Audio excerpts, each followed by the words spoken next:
আমরা ইনসেপ্টার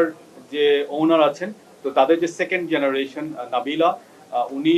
নতুন একটা স্টার্ট আপ শুরু করেছেন এবং সেই স্টার্ট আপের মাধ্যমে উনি বাংলাদেশি স্টার্ট আপদের জন্য $1 মিলিয়ন ডিক্লেয়ার করেছেন এবং এই ফান্ডটা ওনারা ইকুইটি ফান্ড এবং গ্র্যান্ট এবং ইকুইটি ফান্ড উভয় হিসাবে এবং লেন্ডিং, এই তিনটা ফর্মের যে কোনো একটা ফর্মে দে আর ওপেন, যে কোনো ফর্মে তারা এটা বাংলাদেশি স্টার্ট আপদের জন্য ব্যয় করবেন। বাংলাদেশ ব্যাংকের গভর্নর একটা বার্তা দিয়েছেন এরকম যে বাংলাদেশ ব্যাংক এমন কোনো পলিসি বা এমন কোনো পলিসি ব্লকেটকে অ্যালাউ করবে না যেটা স্টার্ট আপদের ফান্ডিং অ্যাক্সেস টু ফাইন্যান্সকে বাধা দেয়। অর্থাৎ যে নতুন একটা পলিসি বাংলাদেশ ব্যাংক একটা পলিসি রোড ম্যাপে যাচ্ছে, যেই রোড ম্যাপে এখন থেকে অ্যাক্সেস টু ফাইন্যান্স খুবই ইজি হয় এবং ফান্ডগুলো মোবিলাইজ করে। এর বাইরে তৃতীয় একটা ডিক্লারেশন এসেছে, সেটা হচ্ছে যে আপনারা জানেন জাইকা এবং বাংলাদেশের সাথে স্টার্ট আপ বাংলাদেশের জন্য ফান্ড অফ ফান্ড একটা আলোচনা দীর্ঘদিন ধরে চলছিল যে সরকার বাজেট সাপোর্ট থেকে জায়গা থেকে বাজেট সাপোর্টের যে টাকাটা পায় সেই টাকার একটা অংশ স্টার্ট আপদের জন্য ফান্ড অফ ফান্ড হিসাবে বিনিয়োগ করার জন্য ইআরডি এবং ফাইন্যান্স মিনিস্ট্রির সাথে আইসিটি মিনিস্ট্রির একটা দীর্ঘ আলোচনা হচ্ছিল এবং আজকে সকালে আমাদের ফাইন্যান্স সচিব, ফাইন্যান্স সেক্রেটারি উনি আমাদেরকে জানিয়ে একটা পজিটিভ নোট দিয়েছেন যে খুব দ্রুতই এই ফান্ডটাও মোবিলাইজ করবে। তো সবকিছু মিলে আর সকালের প্রথম সেশনে আমি একটা জিনিস উল্লেখ করতে চাই, আমাকে প্রশ্ন করা হয়েছিল যে ইন্টারনেট বন্ধ বিষয়ে। সেখানে আমরা চারটা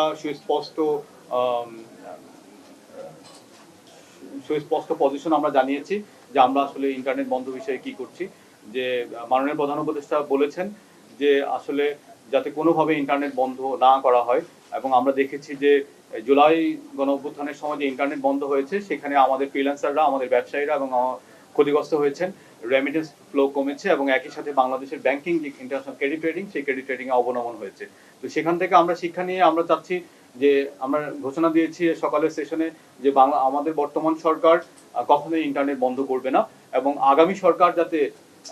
ইন্টারনেট বন্ধ করতে না পারে সেজন্য আমরা সব ধরনের ব্যবস্থা নিচ্ছি। এই ব্যবস্থাগুলোর মধ্যে চারটা আমরা উল্লেখ করেছি। একটা হচ্ছে যে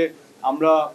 এই সপ্তাহে বা আগামী সপ্তাহে যে আমরা সাইবার সেফটি অর্ডিন্যান্সটা পাস করব, সেখানে আমরা ইন্টারনেটকে নাগরিক অধিকার হিসাবে স্বীকৃতি দিয়েছি, যেটা আমাদের ইনভেস্টরদের একটা বড় ধরনের দাবি ছিল। আরেকটা বিষয় যে মন্ত্রণালয় থেকে ইন্টারনেট বন্ধের ব্যাপারে একটা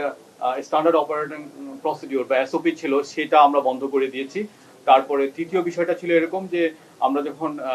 স্টারলিংক রেজিস্ট্রেশনের জন্য আমরা একটা এনজিএসও গাইডলাইন করেছি, সেই গাইডলাইনেও আমরা সরকারকে ইন্টারনেট বন্ধ করার মতো কোনো প্রভিশন রাখিনি, অর্থাৎ কোনো সুযোগ রাখিনি। আর সর্বশেষে 2001